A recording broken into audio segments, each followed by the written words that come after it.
সদস্য মাহমুদুল হক রুবেল, আপনি দাঁড়িয়ে আছেন শেরপুরের, অসংখ্য ধন্যবাদ। আমাদের চিফ হুইপ মহোদয় বলেছেন 1 মিনিট, আমরা আর একটু এক্সটেন্ড করলাম, 2 মিনিট যান আপনি। মাননীয় স্পিকার, ধন্যবাদ। মাননীয় স্পিকার, আপনাকে ধন্যবাদ আমাকে 2 মিনিট সুযোগ দেওয়ার জন্য।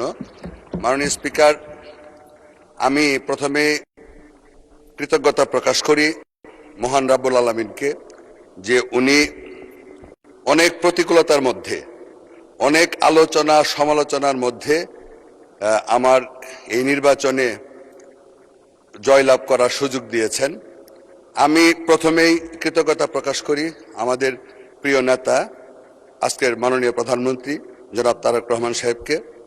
আমি কৃতজ্ঞতা জানাই আমার শেরপুর 3 আসন, এই শ্রীবর্দী ঝিনাইগাতীর জনগণ তথা ভোটার ভাই বোনদেরকে, যারা আমাকে বিপুল ভোটের ব্যবধানে চতুর্থবারের মতো এই সংসদে পাঠিয়েছেন।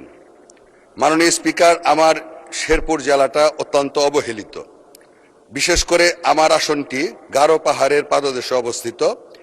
এই আসনটিতে অনেক সমস্যা, সবচেয়ে বড় সমস্যা হাতি মানুষের দ্বন্দ্ব, যোগাযোগ ব্যবস্থার সমস্যা, ধর্মীয় প্রতিষ্ঠান, শিক্ষার হার কম, স্বাস্থ্যসেবা নাই বললেই চলে।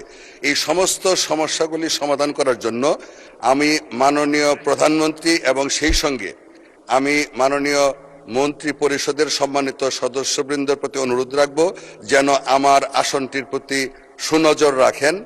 এই কথা বলে সকলকে ধন্যবাদ জানিয়ে, আবারও আমার এলাকার জনগণকে ধন্যবাদ জানিয়ে, অভিনন্দন জানিয়ে, কৃতজ্ঞতা প্রকাশ করে আমি আমার বক্তব্য শেষ করছি।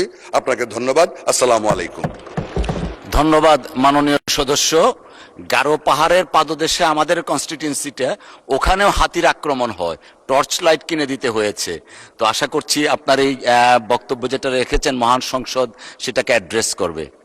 ধন্যবাদ।